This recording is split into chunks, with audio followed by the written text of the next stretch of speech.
আমি তো এনসিপিকে যত দেখছি তত আশ্চর্য হচ্ছি এবং আমার যে পলিটিক্যাল যে ধ্যান ধারণা ছিল এনসিপি সম্পর্কে এটা আমার কাছে মনে হচ্ছে আই এম রং। আমি এখনও এনসিপিকে মূল্যায়ন করে মানে নাহিদ ইসলাম, হাসনাত, সার্জিস, আমার কাছে মনে হচ্ছে ওদের কাছে আমি শিশু, অবোধ শিশু এখন পর্যন্ত। এর কারণ হলো যখন তারা মানে মন্ত্রী হয়ে গেল অল অন এ সাডেন, এবার সারপ্রাইজ এটা কী করে হলো।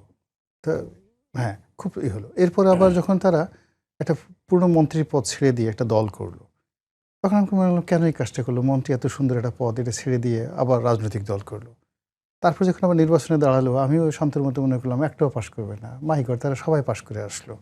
আবার পাশ করার পর মনে হলো যে তারা জামাতে বিলীন হয়ে গেছে, জামাতের বাইরে তাদের কোনো হবে না। এখন তাদের নড়াচড়া দেখে মনে হচ্ছে যে তারা অতীতের যে কোনো সময়ের চাইতে এখন তারা শক্তিশালী। এখন সব রাষ্ট্রদূতরা আবার তাদের সাথে গিয়ে দেখা সাক্ষাৎ করছে, বিভিন্ন লোক জামাতে যোগদান না করে এনসিপিতে যোগদান করছে। আমার কাছে মনে হয় এদের সঙ্গে জিন আছে, বড় 10-12টা জিন আছে। সামহাও এই জিনের ক্ষমতা ছাড়া তারা বারবার শুধু সারপ্রাইজ করে দিচ্ছে।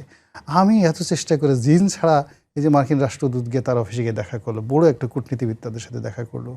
এরপরে যখন নাহিদ ইসলাম সামনে যায় ও তাকে দেখে মনে হয় কিছুই বুঝে না, কিন্তু যখন কথা বলে ও মাই গড সুন্দর সুন্দর কথা বের হয় তার সামনে।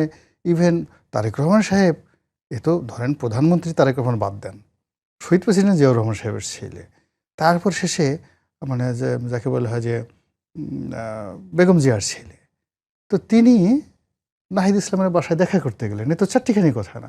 আমরা বিএনপি, আমি আওয়ামী লীগ করতে করতে জান দিলাম, এরপরে বিএনপি করতে করতে চামড়াগুলো ক্ষয় ফিরে ফেলাম, আমার ব্যবসা বাণিজ্য সব শেষ হয়ে গেলো। আমার বাসায় যদি নেতা একবার আসতো তো আমি তো 1 বছর খালি কান্নাকাটি করতাম খুশিতে। তো সেই তুলনায় হুইজ হাইয়াম, মানে আমার পক্ষে আসলে নাহিদ ইসলামের কারামতি বোঝা সম্ভব না। এর সাথে অ্যাটলিস্ট 1 ডজন জিন আছে এবং বড় বড় পাওয়ারফুল জিন আছে। ওই জিন দিয়ে ও চালান দিয়ে একবার জামাতের আমিরকে পাগল বানাই ফেলে, আর একবার তারেক রহমান সাহেবকে পাগল বানাই ফেলে, আবার সালাউদ্দিন সাহেবকে পাগল বানাই ফেলে। এখন এই এমন করে রাষ্ট্রদূতকে পাগল বানাই ফেলে। এই যে কি করতেছে, মিনিমাম আমার কাছে মনে হচ্ছে রাজনীতিতে এনসিপি এখন যা করছে 1 ডজন বড় বড় জিন আছে।